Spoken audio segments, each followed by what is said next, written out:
Welcome back to the Put That on My List podcast. Today we have Jack Loebner. Is it Loebner or Loebner? Loebner. Everyone says Loebner. Loebner, but they Ah, are wrong. I They're thought it was wrong. Lobner. Yeah, I've given up correcting people because the apathy threshold has been broken. Fair enough. Anyways, Real. Make sure this is yeah, no, fairly close. this thing fell on me, so. No worries.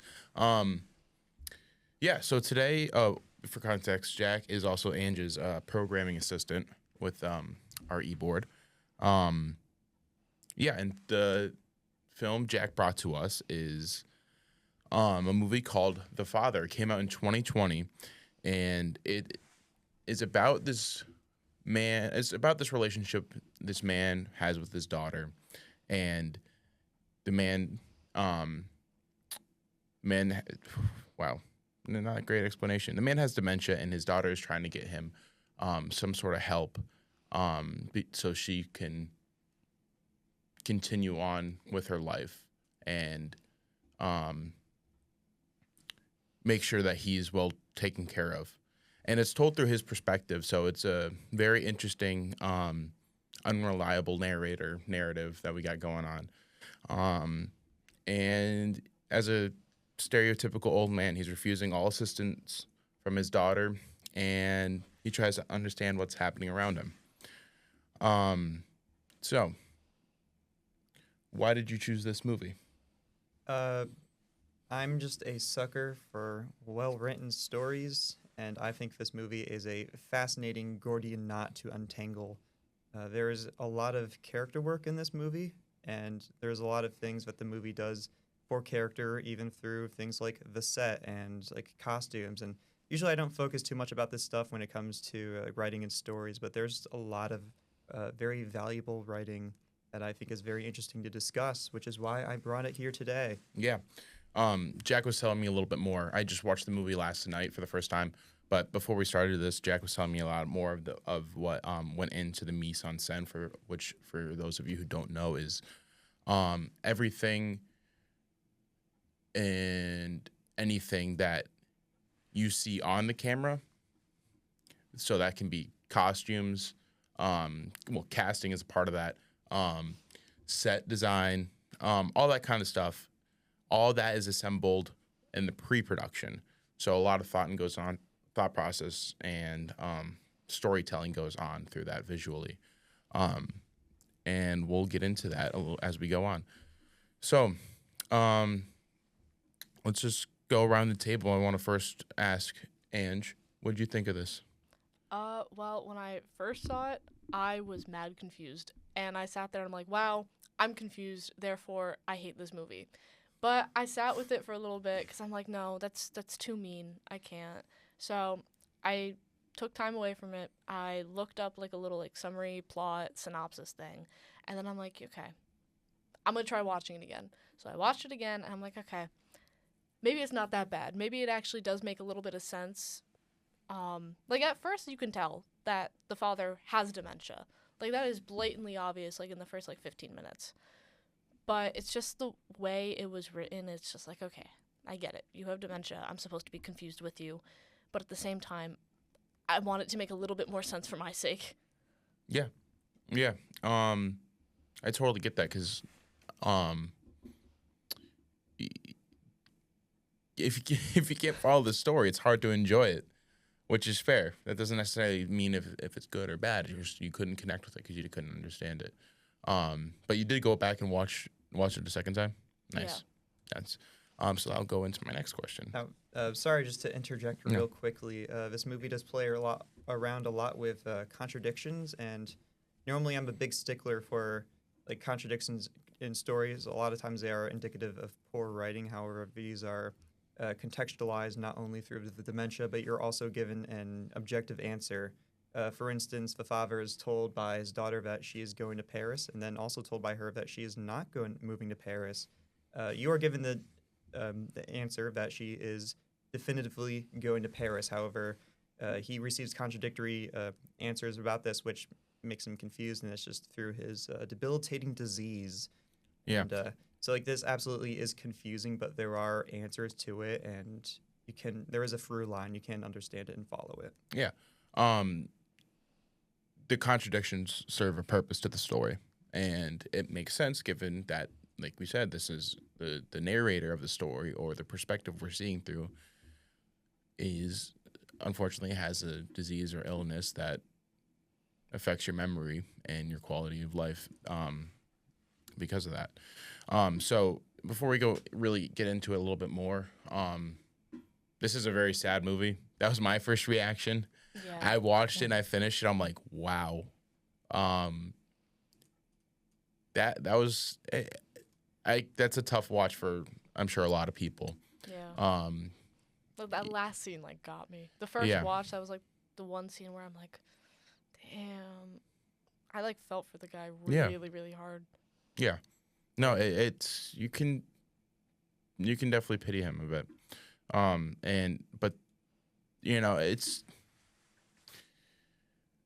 I always try to be an optimist in general. So one of my first or second initial thoughts after thinking how sad it was that how awesome is it that he was able to have a great life and have like a loving daughter that's willing to do all this for him and take care of him. And a big theme that you see is throughout the movies that you can't, theme or not, you lose your sense of time because time skips frequently without you even realizing it until maybe minutes, seconds, scenes later after it happened. You're like, oh wait, this is so much later in the day than I thought it was, even though 5 seconds ago we were just talking in the morning. Like for one example, his daughter leaves to get groceries and then is immediately back, and it felt like just moments after she left. I did think that scene was kind of cool though. Yeah, it was really interesting. Cool and I'm like, you lose your sense of time with it, but yeah, it was you can look at it optimistically and say, wow, he was able to have a great relationship with his daughter and have her do all this for her, for him, because she loves him. But at the end of the day, she can only do so much to help him out, and she does have to take care of herself as well. Sorry. No, go ahead. I was going to say, to piggyback off of there being optimism in this movie, despite it being relatively dark. I do think this movie does do some things with, like the whole thing of, maybe like enjoying the simple things in life. To reference this, there's a scene where the father is looking out a window and he sees a little boy playing with a paper bag. And this is also interesting because his condition really reduces him to that of a child, almost. It strips his sense of self away. But there's a scene later where like he's like playing around with a paper bag in a kitchen and he's enjoying it and he's having a good time, and there's like this sense of clarity for him. And it's like small things like that I find really interesting, not only for his character but for what the movie's essentially trying to say. And like this movie is very dark, and it explores how dementia can destroy not only your sense of self but also like relationships in your family. But it's like, yeah, despite this, people still go on, and you still got to try to like enjoy the small things in life. Yeah. Ange already answered this, but is this rewatchable for you guys? Is this a rewatch worthy movie, and Easily. Why? You are not going to catch every detail on the first watch through. I think that is definitely impossible. And this movie is very rich with detail and character work, and I think it's a very interesting experience to rewatch this movie. And there's so many things that you're gonna miss. I mean, did you see anything on a rewatch that you missed the first time you think is interesting? I mean, a few things made more sense to me when I watched it the second time. Gathered, I like looked up like a summary and everything, and like little cliff note type things. So with that context, things made a lot more sense when I watched it the second time.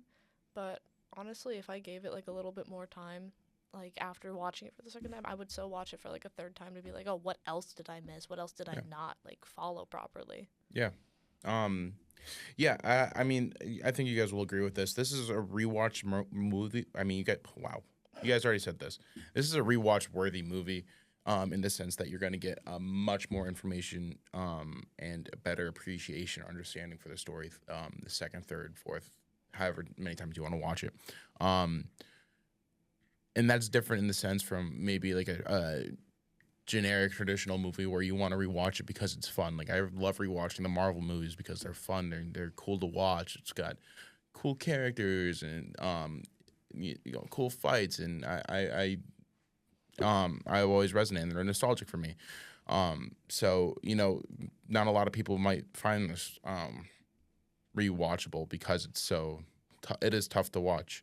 But I would watch it to get a better appreciation for the storytelling, and I think I'll definitely plan to do so. Yeah, dude, this was really tough. This is really cool, though. It was really cool. One of the things I said to Jack was that I felt like tripped out in the way I would be watching like a Christopher Nolan sci-fi movie. Yeah. Like Tenet. I probably understand. Which movie do I understand more? Probably this one. I don't know. Tenet's very confusing for those of you who haven't watched Tenet. It deals with like going back in time, but like in a way that time reverses. So like if I'm walking across that room, I can reverse time and walk backwards, and somehow it affects it. I don't know. I can't get into it. I don't have time to go into those mechanics. Yeah, that's way too much. Not delve into that. Right. But I had to like remind myself that this is still like a real. This is a grounded movie.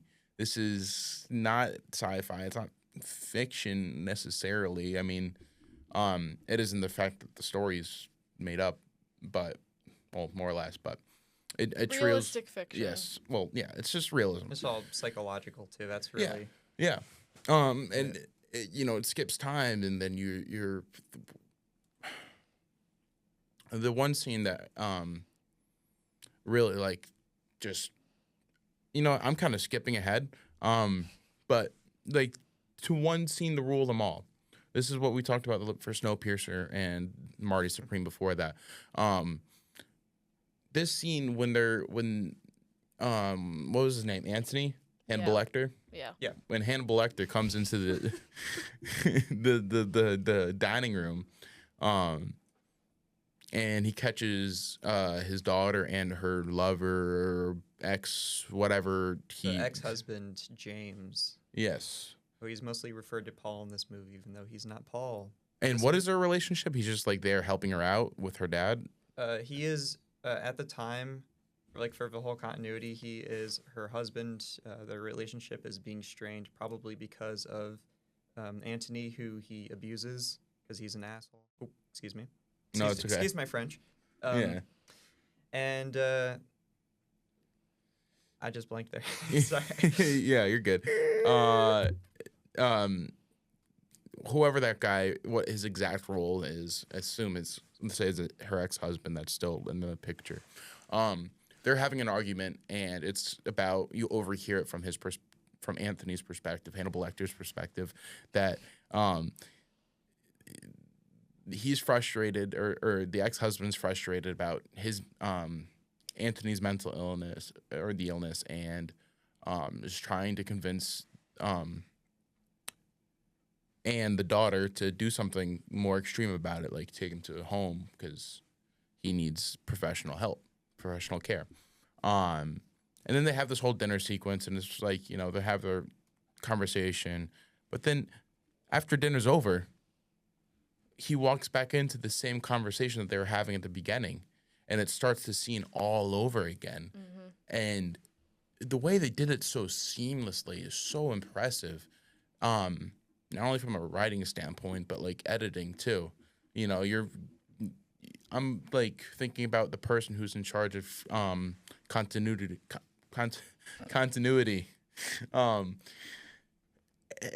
Like you want to make I can't remember the scene exactly to a T, but you want to make sure like what was there, what wasn't there, like where exactly are they at?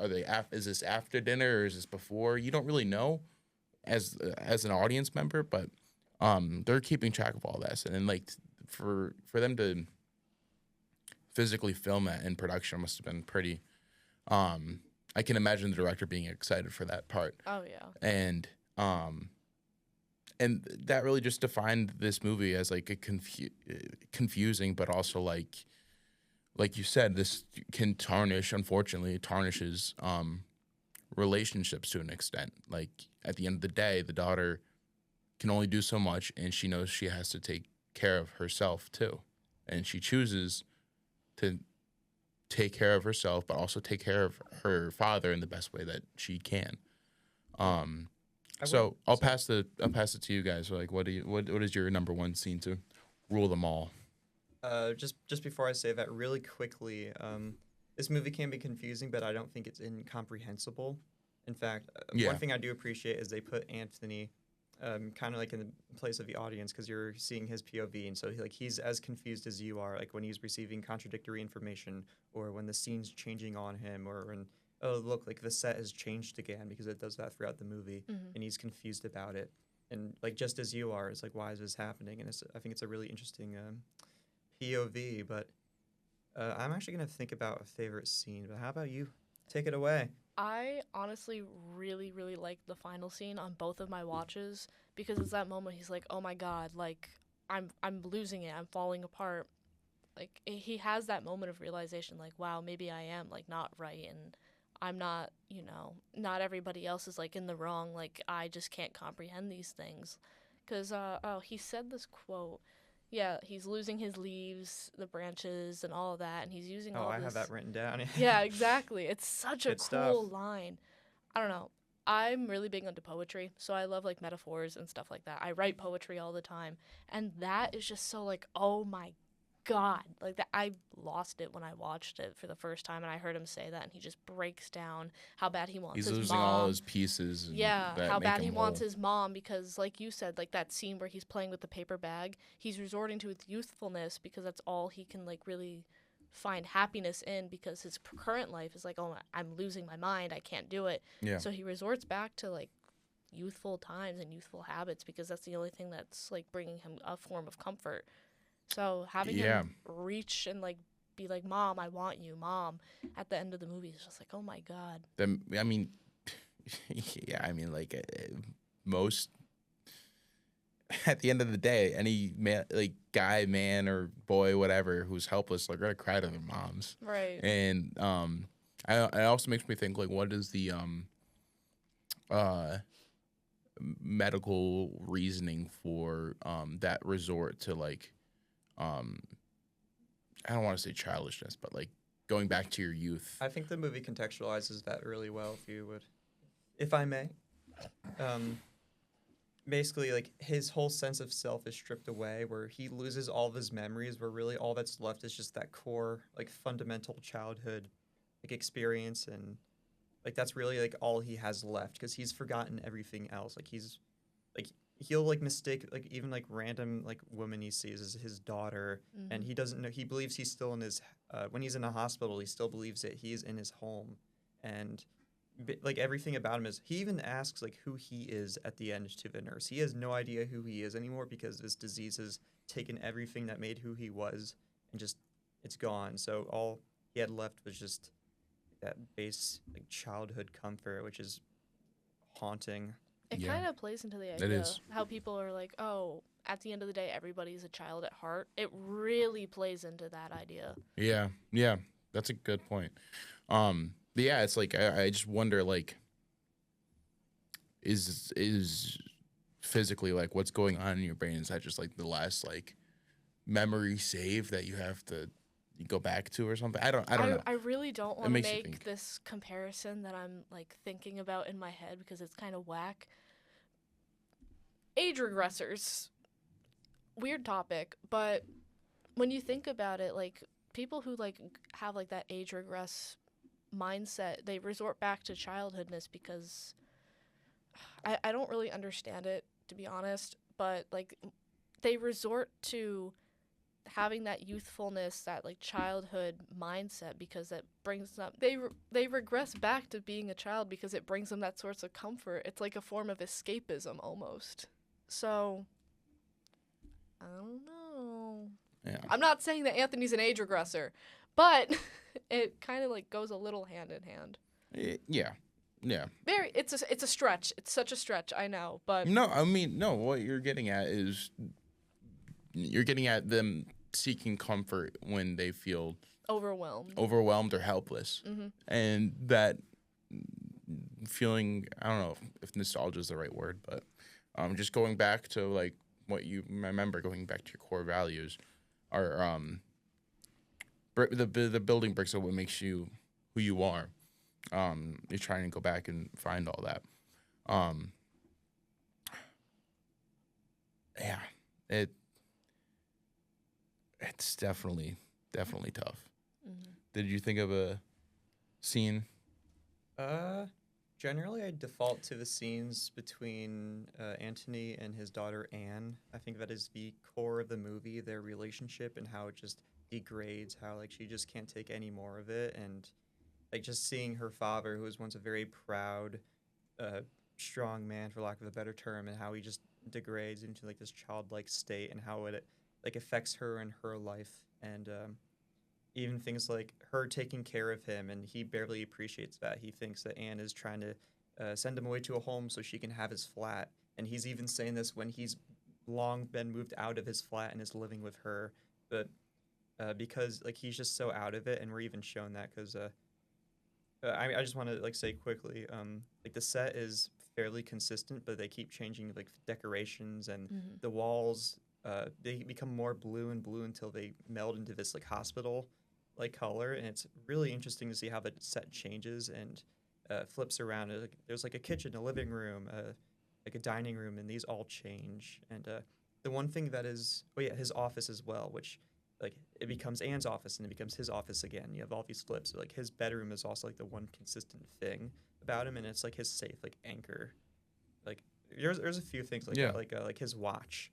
Like Yeah. he's always looking for his watch and checking it. That kind of like Yeah. centers him. Not only from like a writing standpoint, but like to go back to it again, an editing standpoint, you can utilize continuity in a way that you don't have to be afraid of giving everything right. You know, if there are mistakes in there, continuity errors,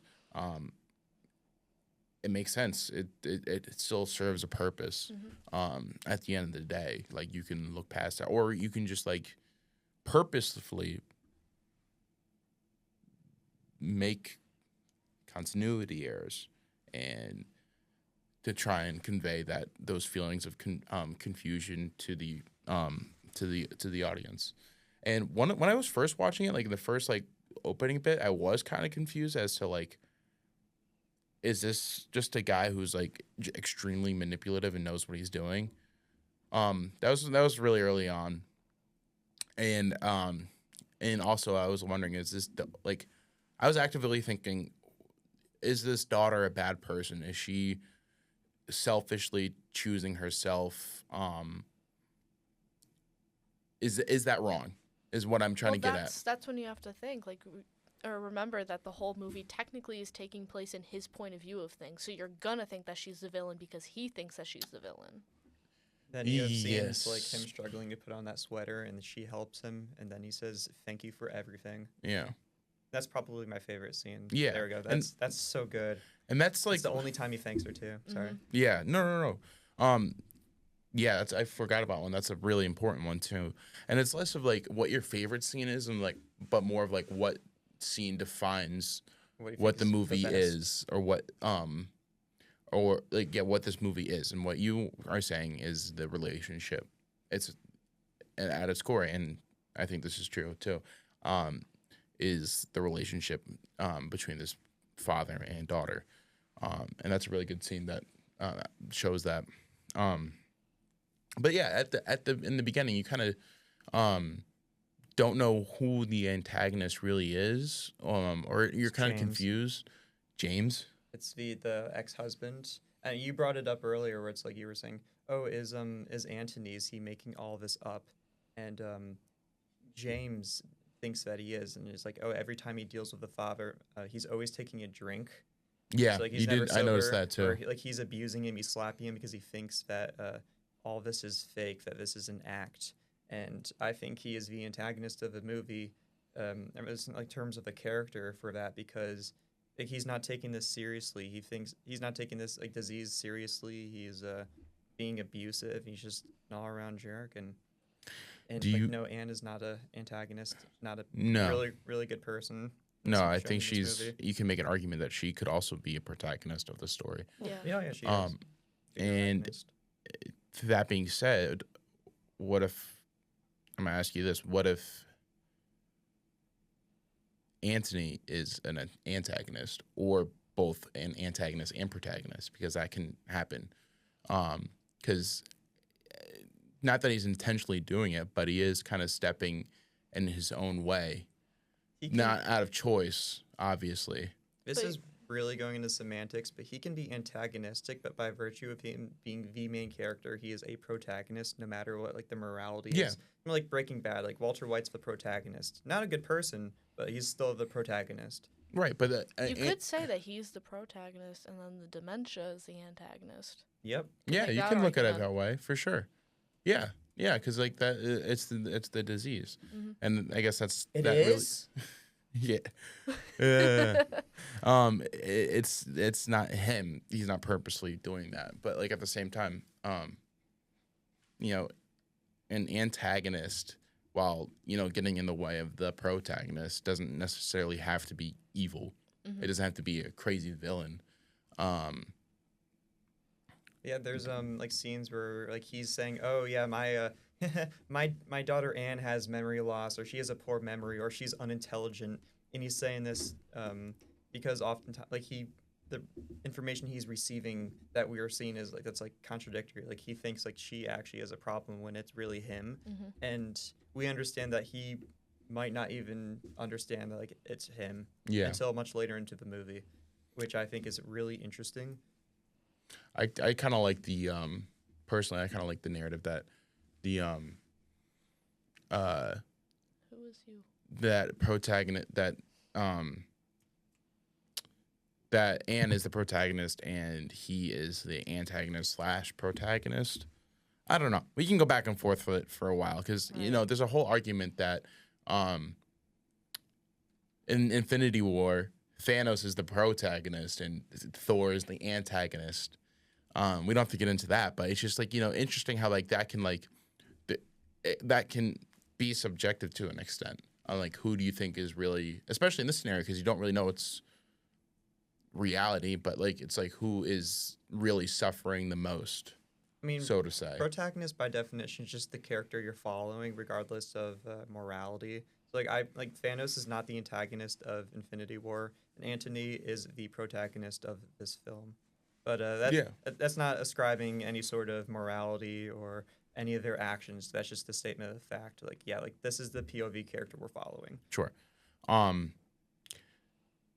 Another note that I saw is cinematically they framed Antony very interestingly, in the sense of like I noticed it mostly with like closer leading look shots. Like there was one Doctor's back and office. forth, not even at the doctor's office, but earlier, I think it was earlier on, maybe about 20, 30 minutes in. He is having this back and forth between his daughter and it's when she's leaning on the wall and he's sitting in the chair. Yeah. He's framed in a way where there's a bunch of like room to the left of his of him, and he's looking to the right.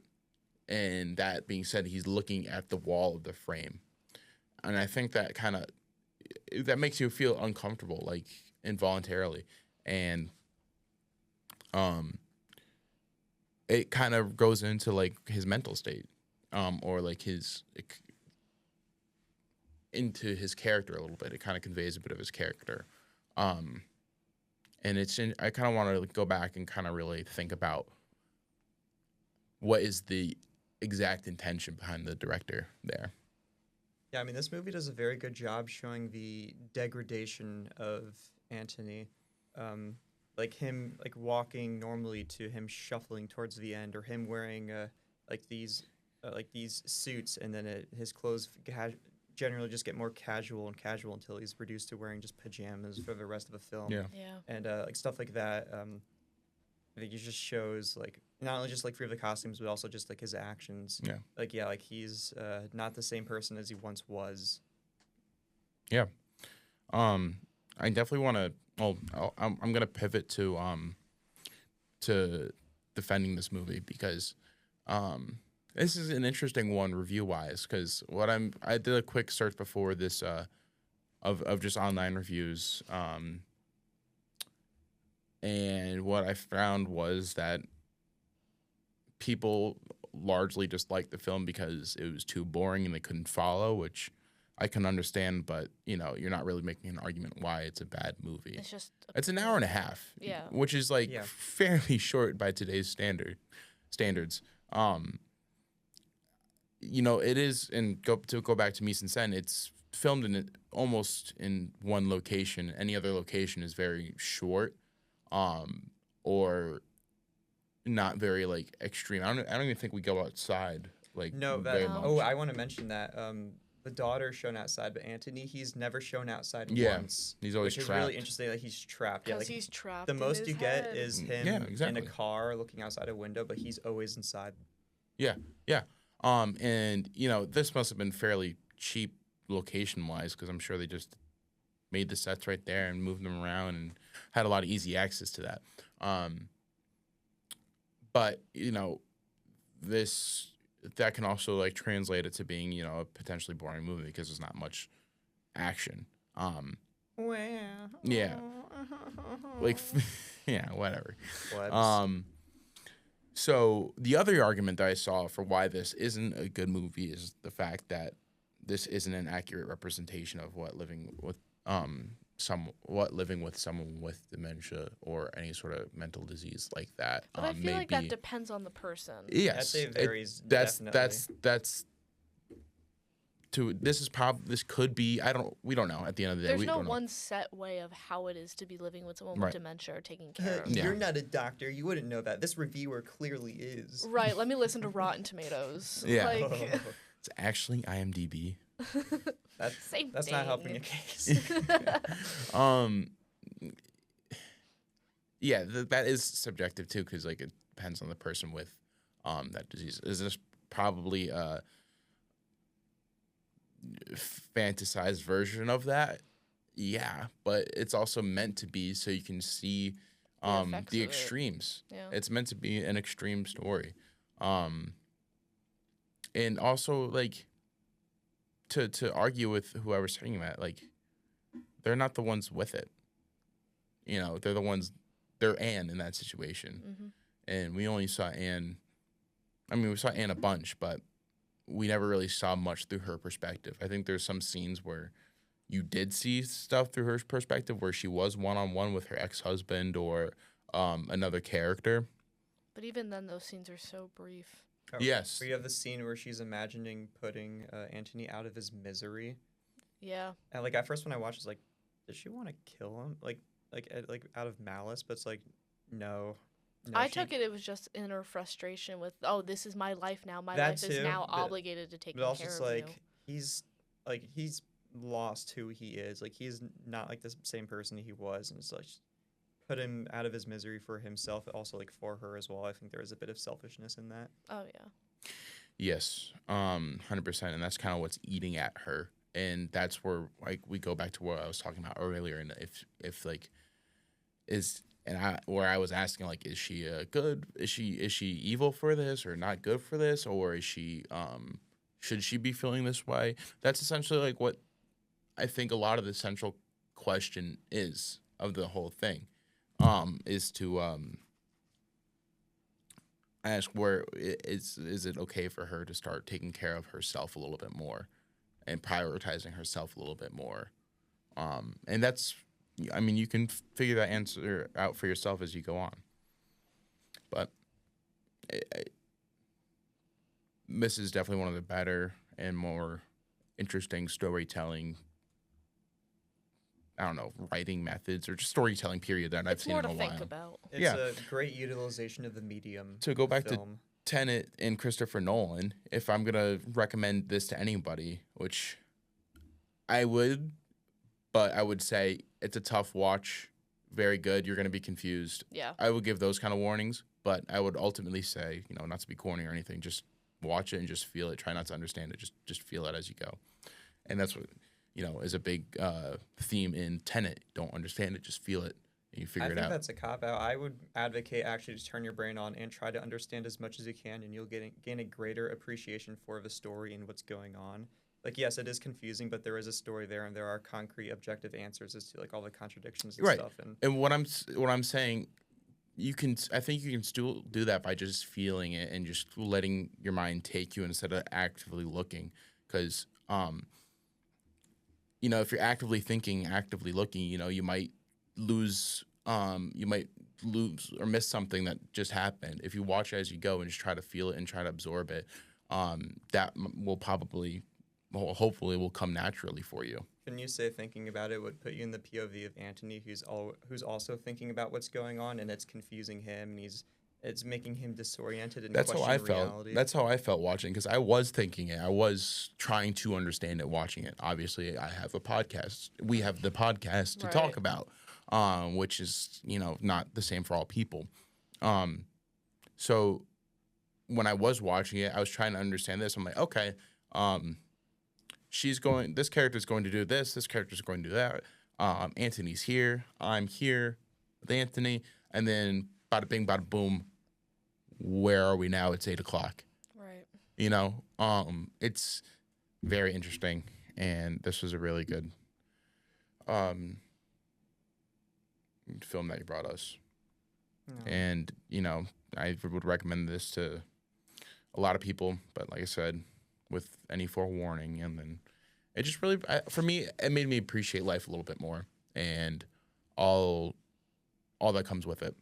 I think I would recommend it to people in the way that I watched it, where watch it once, sit with it, think about it, watch it again, and see what you missed. Yeah.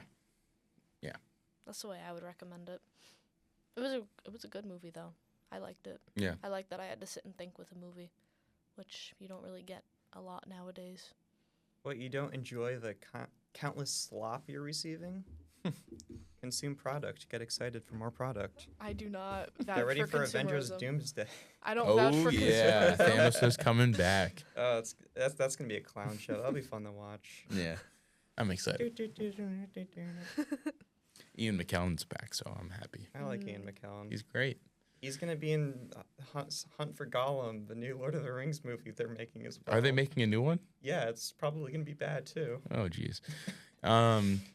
And then the new Toy Story movie too. Where the iPad's the villain? iPad, yeah. I hope they just I kinda like that, everything though, I'm Toy not Story gonna lie. 4 did.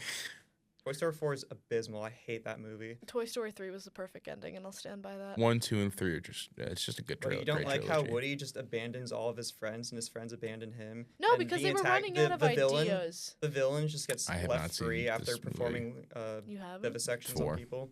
That's okay. I don't. Don't you can watch spoil it. It's kind of awful. bad. It's really bad. No, it's abysmal. Don't Yeah, watch. I Don't mean- watch it. It's basically Disney saying, we're running out of ideas. Let's make a fanfic about Toy Story. That's basically what it is. I'd rather watch Snowpiercer because it's funnier and there aren't any like previous movies to it. for it Snowpiercer. to be contradicted at all.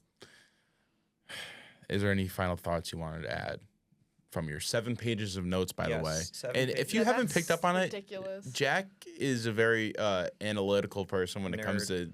to nerd.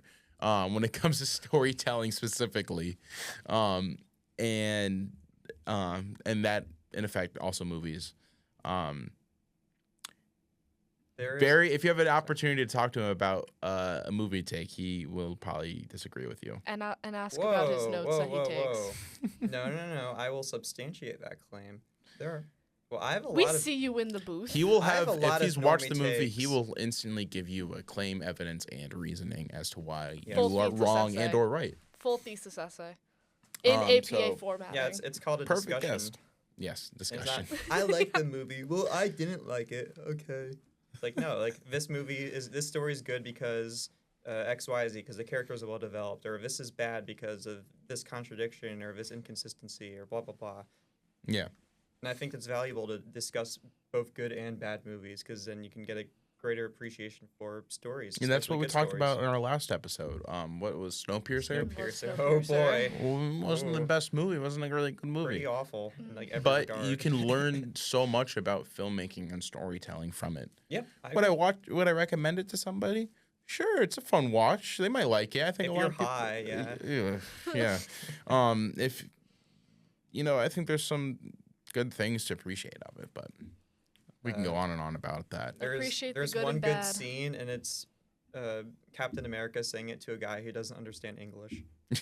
And it's 5 minutes before the movie ends. And then that guy ends up blowing up the train, destroying humanity. Good movie, guys. And then the stock image video of the polar bear. Oh Guys, boy. That means life can be sustained even though there's only 2 humans left, a woman and a child. And a singular polar bear. Time to procreate. Oh my god. No, but like, what else am I supposed to take from that? Because humanity's dead except for those 2 people. Snowpiercer's Doesn't not a it good zoom movie. in on the face of the polar bear and then the face of the girl? I don't think you get a close up of the polar I bear. don't They don't have enough stock images for that. They couldn't afford it in their budget. Because I know there was a close up of the girl, and I sat there watching, and I'm like, is she thinking I am bear? I am fierce? I'm confused here. Yeah, she was the best character because she was I like don't know. appreciating life, sort of like Anthony in this movie, where he's like enjoying the small things. She's like, "Oh yeah, I get to look outside for the first time and see, or like Snow. see plants or I don't have to fish." pierce the snow anymore. I can my just God, he stand said in it. What is this? Some kind of Suicide Squad? Yeah, one of those. Yeah, I think that's about it for today. Yep. Thank you for bringing this. And we can check that off our list. We would recommend it. With all the forewarnings that you just watched. And we'll catch you next time, guys. Thank you for watching.